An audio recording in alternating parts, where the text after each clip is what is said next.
So among them, Sarah Palin, Mark Sanford, and John Ensign, they have left a party perceived to be led by its conservative base with a rather crumbly and occasionally embarrassing foundation. What happens to that base next? Well, joining us now is Maddow and Cox, national correspondent for Air America and contributor to Playboy magazine. Maddow, nice to see you. Good to be here. Welcome back, Rachel. Thank you very much. Thank you for filling in for me on Air America. It was very nice of you to have done so. I enjoyed every minute of it. So in terms of the conservative base of the Republican Party and their electoral hopes, is it definitely Brownback Huckabee 2012? Is there anybody else left on the right? Well, I think that we need to be very clear about this, Rachel. It is very early. And although Barack Obama actually is probably atypical in that even 4 years before he ran, people were talking about him as a possibility, that's usually not the way presidential politics works. And I don't think we really know who is going to be in front. And also, I think, to my mind, Ensign and Sanford were never closer to the presidency until they had, their affairs. I actually had never heard of them talked about in any really serious way. So I think that the ground is still pretty empty for anyone that wants to step in there.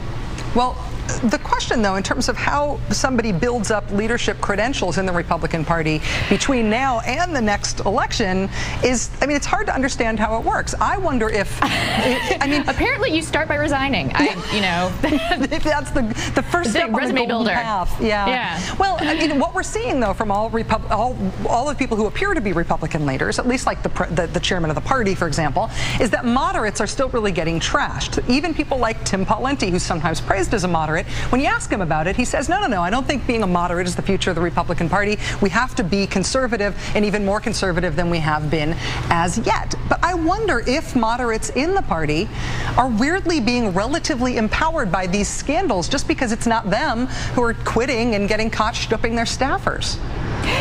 I think that's probably true, but I also think we have to be very careful about how we use the word moderate. I think that sometimes on the left and in the liberal media, it does exist. That moderate is often a code word for people that talk like I want them to talk, or people who agree with me. And I think that actually Palin, T-Paw, I'm a fan of his, I think you are as well.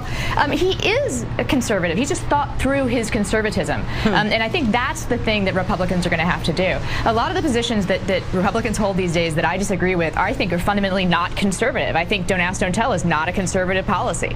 The conservative would want the best defense possible for their country. Well, on the issue, though, of how Republicans fight it out amongst themselves, you're saying that you hadn't really heard that Ensign or Sanford would be a serious contender, at least among Republicans who you talk to. Palin, obviously, even as she is the subject of so much derision, is considered to be a major headliner within her party. I wonder if her resignation and this political brouhaha that she's created is sort of enough to save Senator Ensign's career and Governor Sanford's career. Has she just taken up all the oxygen in the room?